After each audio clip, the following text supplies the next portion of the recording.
Have we been doing it wrong all this time? Should we have been focusing more on this instead of this? For most who get into prepping, there's this pivotal, oh shit, oh man, I am not ready for anything moment, and it propels them into action to start getting prepared. That moment kind of goes something like this. Oh my God, what am I gonna do? You start looking all over the place on what you're supposed to do or what you can do. You get yourself a bug out bag. You buy yourself some guns. Maybe you start stocking some food and water. You get a generator or something for your house. You start making plans to bug in, and then once that's all secure, maybe you start to look, where am I going to bug out to if I've got to bug out to, and you start finding that so that you can leave and get somewhere. And then you start thinking, man, once I get there, what am I going to start to grow?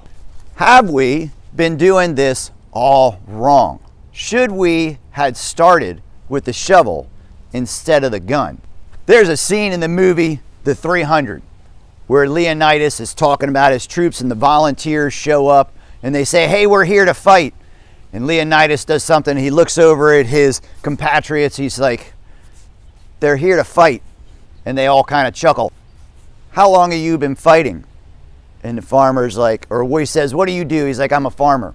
What do you do? I'm a blacksmith. What do you do? I'm a basket weaver. And he asks his buddies, what do you do? Ho, ho, ho, I'm a warrior. There's always been this battle, I think, between warriors and farmers. Who's right? The warrior or the farmer? The farmer says, put down your gun, man. Grow some plants, chill. The warrior says, you're a pussy. You're playing in the dirt. This is what real men do. But what happens when nothing's happening? What's the saying? To have peace, you must prepare for war. This constant dichotomy, this back and forth, the farmer, the mechanic, the construction worker, the contractor, the builder, the warrior. We're all taking it hypothetically, planning for the worst, hoping for the best. But in this process of doing it, did we start backwards? Most in prepping, you're going to start with that bug out bag. You're going to fill it full of stuff because you don't really know. You're researching and researching and researching. Maybe you have the resources and the means, and you're wise enough to start getting trained by those who have done it, and you're starting to learn what you should have in your pack, what's really most important, so you're not over encumbered with extra weight, and you're developing some skills that you just don't need it. The more you know, the less you need, kind of thing. Your mind's your best piece of gear, right? All right, you get yourself some firearms training. We're doing all these things to keep us safe and keep us protected, but ultimately, honest to goodness, that gun of yours, that is to help you make space, not go into a fight. You get shot, shit hit the fan, man, there's a good chance if the bullet doesn't get you, what happens thereafter is going to get you. Loss of blood, infection, that thing's in there, or you've broken bones because it hit something. You're probably going to go down anyway. You don't want to be getting in any kind of a fight. So what's your gun maybe really doing? We'll say, consider this, all right? Don't be so gung-ho, the untrained warrior who hasn't spent a lifetime, definitely never been in combat, thinking that you're all that. Carrying your pack and having those skills, how far is your bag, bug out bag stuff, really going to get you? It's talked about 24 hours, 48 hours, 72 hours. And then what? You've exhausted all of your supplies that you carry with you, and now you got nothing. And in 3 days, you're going to be without a water, and you're probably going to drop. And in 3 weeks, you never thought about how to get food because you never developed the ability of hunting skills or trapping skills or understanding what's in your environment, wild edibles or anything. And in 3 weeks, you're probably going to drop.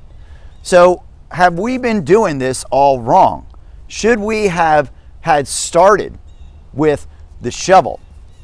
Should we have started understanding those skills first? Should we have developed our green thumb?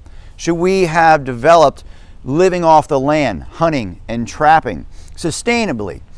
Should we have learned how to fish and known what it's like to eat on our own means instead of going to the grocery store and thinking that that's how everything is?